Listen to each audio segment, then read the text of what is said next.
Hello everybody, today I'm going to share my child abuse survivor testimony. When I was 8, I didn't realize I was the same age as Gabriel. I attempted to tell the school what was happening. Now I know that they only checked if I had been penetrated and I haven't. They had me using a Dynavox with a grid on it and I have poor hand movements. I typed "Dad PP" but I was hoping that would be good enough. That summer I went to 2 psychologists at once. One in the morning and one in the afternoon. The one morning treated me like I retarded. They had me playing games for little childens like Lucky Ducks. I hated it. They didn't talk to me about anything. I had a Nintendo and other TV games at home. They were hard for me to play, but I like playing them. Once I told that one to shut the H up, because they were treating me so stupidly. They looked at Mom and asked if that's what I said and Mom said, "Yep," and I was thinking it. That was the last time I saw that one. The one that I saw in the afternoon was more respectful. They actually talked to me like a 8-year-old. But sadly, I lie just like Elisa and Gabriel. I was afraid that I would be taken away from my family. That's why I care so much about Gabriel and Elisa. I never meet them but I love them so much and want to help them. My stepdad could come back around me. Mama kept me, God bless her. Some of family didn't want me staying with her. I stayed with her for 4 or 5 years. My grand-aunts and others didn't want me around her. I don't think they knew everything that was happening. Luckily Mama was really stubborn, like me. They did everything that they could to get me away from her and it didn't work. My stepdad was a very mean man. He beat Mom a few times. One night I remember very well. He slammed my head on the back of my wooden chair and screamed in my ear. I have very good hearing, that hurt bad. Mom had to call my cousin to calm me down. Mama was in Kentucky seeing her brother. The next day when I was at school he beat Mom so bad that she couldn't talk. She said that she was sitting on the couch and he started punching her in the stomach. She grabbed her key, it had a big metal ring on it, he pushed on her hand with the key ring in it. He put his knee on the back of her neck making it where she couldn't breathe. She got away somehow. They picked me up from school, she couldn't even talk. I had brushes from the night before, but they didn't ask me about them. Mom went to Mama's and my cousin was there. Mom tried to get me out but he grabbed my shirt.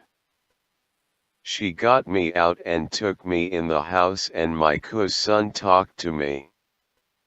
He went outside and took care of him.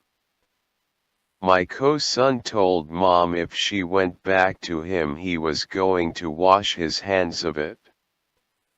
Looking back I can't say that I blame him. She was away from him for 3 months. She went right back to him. Mama held me and crying and begging Mom to don't go back to him. She did anyway. It wasn't a month later she came to Mama's with bandages on her arms and hands. At first she tried to lie, but when Mama saw the cuts and cigarette burn on her arm, Mama knew that she was lying. Mama kept me away from them for 5 years. When Mama went to the hospital, I went to my new house. Mom homeschooled me and I really liked that. But one day my stepdad got jealous of me and make me stop. Mom made me stay in bed all day. When I got up, I just stayed in my bedroom and watched TV, because I didn't like being around my stepdad. Mama stayed with us for 3 months. Mom told a big lie on my aunt and uncle and had me mad at them. In February Mom kicked him out for 2 weeks. I believe that the Lord gave me throws too, so I would have some good clear memories of Mom. Mama and Mom took me places and would get me stuff to eat. Mom would let me stay up with her and watch TV. I loved those 2 weeks. Mom took him back, and 2 months after that my stepdad killed her in front of me. I can remember the smell of blood. It smelled like a lot of metal in one place. And hearing her screaming for help still haunts me. After that I went to my aunts and uncles for the summer. I really had a lot of fun there. I played outside all day. I went places with my friends and family. I went to the reunions here in Kentucky. That was the best summer that I had. I went to Illinois with my so-called dad and his girlfriend. The first year was okay. I missed my family, of course. I went home 5 times in the first years. I wheeled, around that town. When they made me get a medication pump, everything went downhill fast. They thought I was lazy because the girlfriend I guessed was too drunk to see me doing things. She would scream at me for hours for the way I eat, didn't feed me sometimes, and put me to bed at 3 so she can go to the bars. I go months without pooping. It's amazing that I didn't die. She told me that I was nothing and worthless. I tried to kill myself a few times and couldn't.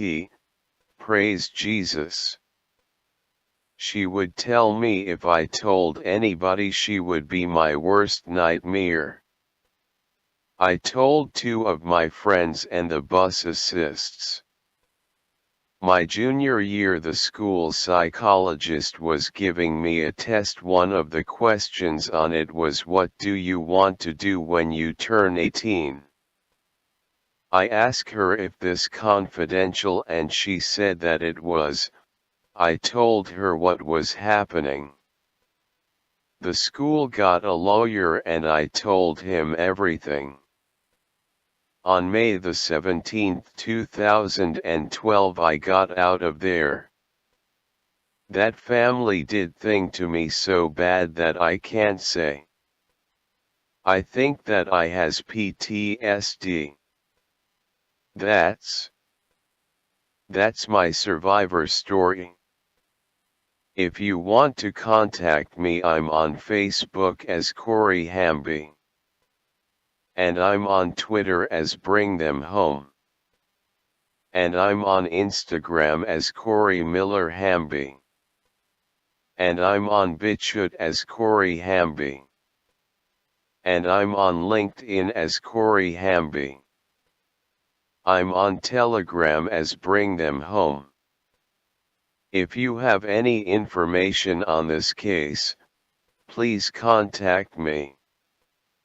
If you want to have a Zoom call, I can't talk very well, but I can answer yes and no questions. I don't have a filter. I say whatever I want. If you don't like me, then don't watch me. Please keep Elisa and Gabriel and Elia in your prayers. Until next week, may God bless you and your family.